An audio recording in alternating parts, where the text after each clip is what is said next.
ములుగు జిల్లా వెంకటాపురం మండల కేంద్రంలో రాబోయే పార్లమెంట్ ఎన్నికల్లో కాంగ్రెస్ పార్టీ అభ్యర్థి బలరాం నాయక్కు మద్దతుగా వెంకటాపురం మండల కేంద్రంలో మాజీ ఎమ్మెల్యే పోదెం వీరయ్య, భద్రాచలం ఎమ్మెల్యే తెల్లం వెంకట్రావు కార్యకర్తలతో కలిసి ఇంటింటి ప్రచారం నిర్వహించారు. పార్లమెంట్ అభ్యర్థి బలరాం నాయక్కు మద్దతుగా హస్తం గుర్తుకు ఓటు వేసి గెలిపించాలని కోరారు. ఈ సందర్భంగా కాంగ్రెస్ పార్టీ ముఖ్య కార్యకర్తల సమావేశంలో మాట్లాడుతూ మహబూబాబాద్ పార్లమెంట్ కాంగ్రెస్ పార్టీ అభ్యర్థి బలరాం నాయక్ గెలిపే లక్ష్యంగా పనిచేస్తామని, బలరాం నాయక్ను అఖండ మెజార్టీతో గెలిపించి రాహుల్ గాంధీకి కానుకగా ఇస్తామని పోదెం వీరయ్య అన్నారు.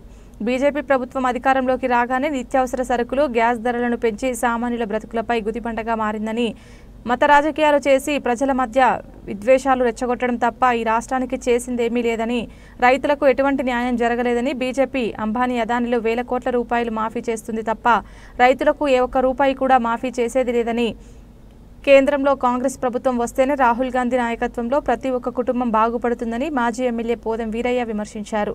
రాబోయే పార్లమెంట్ ఎన్నికల్లో కాంగ్రెస్ పార్టీ హస్తం గుర్తుపై ఓటు వేసి బలరాం నాయక్ను అత్యధిక మెజార్టీతో గెలిపించాలని పోదెం వీరయ్య ప్రజలను కోరారు.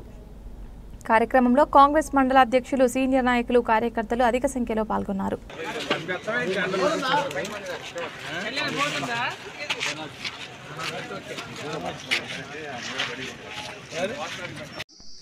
ముఖ్య అతిథిగా విచ్చేసినటువంటి భద్రాద్రి కొత్తగూడెం జిల్లా పార్టీ అధ్యక్షులు, రైతులందరూ మరి ఢిల్లీ చుట్టూ ధర్నా చేస్తేనేమో రైతులను లారీలు ఎక్కియడం, జీపులు ఎక్కియడం, మరి ఇలాంటి నీచమైనటువంటి మహాపాపమైనటువంటి పార్టీ ఏదన్నా ఉన్నది అంటే అది భారతీయ జనతా పార్టీ అని ఈ సందర్భంగా మీ అందరికీ నేను సవినయంగా మనవిస్తున్నాను.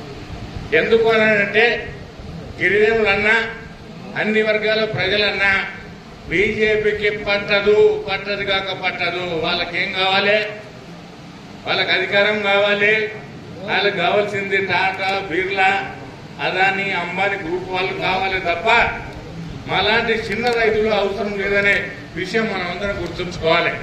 ఎందుకు అనంటే మొన్న రైతాంగానికి వారి చేతుల్లో అధికారం ఉంది కనుక రైతులందరికీ రుణమాఫీ అయితే యావత్ భారతదేశ రైతులందరూ ఈ రోజు గర్వించే వాళ్ళని ఈ వేదిక ద్వారా మీ అందరికీ నేను సవినయంగా మనవి చేస్తున్నాను. ఎవరికి చేసినా అంటే అదానికి, అంబానికి లక్షల కోట్ల అప్పులు, రుణాలు మాఫీ చేశారు తప్ప మన లాంటి వాళ్లకు రైతాంగానికి ఏం చేయరని ఈ చేతి గుర్తుకు బలరాం నాయక్ గారి అన్నగారికి ఎత్తే ఈ ఓటుతో మన రాహుల్ గాంధీ గారికి వేసినట్లే. ఈ ఓటు ద్వారా మన బలరామన్నను గెలిపిస్తే రాష్ట్ర కేంద్రంలో కాంగ్రెస్ పార్టీ అధికారంలోకి వస్తే రాహుల్ గాంధీ గారు ప్రధాన అవుతారు. రాహుల్ గాంధీ గారు ఎప్పుడైతే ప్రధాన అవుతాడో ఈ 5 గ్యారెంటీలు ఢిల్లీలో యావత్ భారతదేశంలో ఈ 5 గ్యారెంటీలన్నింటినీ అమలు చేసి ప్రజలందరికీ మేలు జరిగే విధంగా, ప్రజలందరూ సుఖ సంతోషాలు ఉండే విధంగా కాంగ్రెస్ పార్టీ చూస్తుంది అనేది మనందరికీ తెలుసు. ఏమీ లేదు. మన ఎజెండా ఏంటి? పేదవాళ్ళు పైకి రావడం అనేది మన ఎజెండా. మన ఎజెండా ప్రకారం ఖచ్చితంగా మీరందరూ కార్యకర్తలందరూ కృషి చేసి ఖచ్చితమైన ఓటు వేయించాలని నేను అందరికీ కోరుకుంటున్నాను. అందరికీ నమస్కారం. ఈ 2 లక్షల రుణమాఫీని ఆగస్టు లోపు అని మనం సీఎం గారు ప్రకటించున్నారు. అది ఖచ్చితంగా జరుగుతుంది. మీరు మనస్సాక్షితో అందరికీ చెప్పండి. అలా చెప్పినప్పుడే మన కాంగ్రెస్ పార్టీ ఈ పార్లమెంట్ ఎన్నికల్లో విజయం సాధించడానికి దగ్గర అవుతాం. ఎందుకంటే ప్రతిపక్ష పార్టీ మన మీద అవాదించేవాల్సి పెడుతుంది. జరగబోయే 13వ తారీఖు జరగబోయే పార్లమెంట్ ఎలక్షన్ లో మేమందరం కలిసి